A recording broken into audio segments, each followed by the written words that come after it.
Today is not about perfection, and I want you guys to know that. It's about being realistic. What we are actually going to be going over is your lifestyle meal, and I think we need to go over what it's not first. This group is not about perfection, because when you strive for perfection, you're just going to fall off.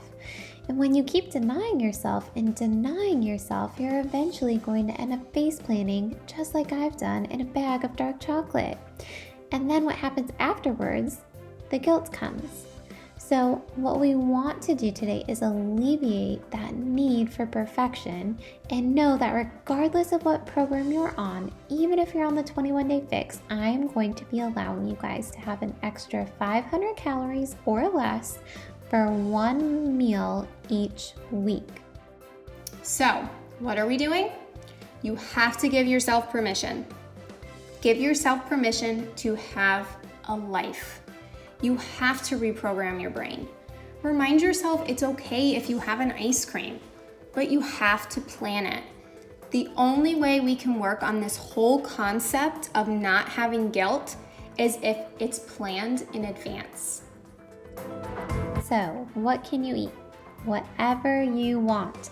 For me, it's always ice cream. It could be pizza, maybe you're going out to eat and you have your favorite non-healthy dish at a restaurant, or maybe you just want to make one of your family's traditional dishes and you just don't want to feel guilty because there's a ton of butter and sugar in it. Whatever is in there, whatever you want to eat, you can eat. The only guideline is 500 calories or less. So how do we do this? Here's the key. You must plan it out. Let's be honest for a second. The way our brain is programmed is to replace food with our emotions and how we are feeling. If we are stressed or overwhelmed, we start to crave things because in our mind, we've conditioned our brains to think that food soothes the feeling. And let me tell you, you know just like I do that it doesn't. We are naturally made to crave. Think about when you go to the grocery store. You walk past the bakery and the cookies are just calling your name. The cravings are going to come. It's gonna happen.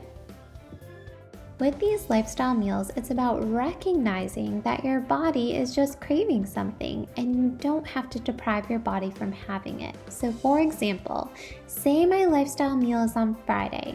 I planned it ahead. It is on Friday. If I go to the grocery store and those cookies are just calling my name, if I'm there to go and get water and an avocado and some fruit, I am saying no to those cookies. I'm not saying no forever because I can go back. If I want them on Friday bad enough, I can go back and get them when I planned out my lifestyle meal. But I've made a priority in my life to abide by my lifestyle meal so that no matter what my emotions are telling me in that moment, it doesn't matter because I have a day planned when I'm going to have those cookies. So, what do you do if you don't want to have a lifestyle meal? And that's totally fine. Your lifestyle meal could mean a bigger portion. You can add the extra 500 calories however you choose. Or if you want to be really strict on your meal plan, we are totally cool with that. How do you know the calorie range? Do your research. Figure out how many calories are in something before you go somewhere. If you're on the 21-day fix, you can use 2 yellow containers. I want you to feel like you're in control. What do you do if you can't stop at 500 calories? You may be the person that can't only have one cookie. And don't feel badly about that. Trust me, I've been there. So if you're at a point where you're feeling like you just can't simply control this, then this needs to be something you hold off on. Some of this can go back to childhood. Like some of you couldn't leave any food on your plates at dinner time. And there's just this need to feel like you have to eat everything. So I promise you, you will learn how to retrain your brain. You may just need to wait a little bit, before implementing this. Here's your homework assignment. What and when is your lifestyle meal? Not just the day. What meal are you going to have? And what day are you going to have it? And then I want you to vow on your life that it's only one meal. It's one meal you are thankful and grateful for, and then you get back on track, making your next choice your best choice.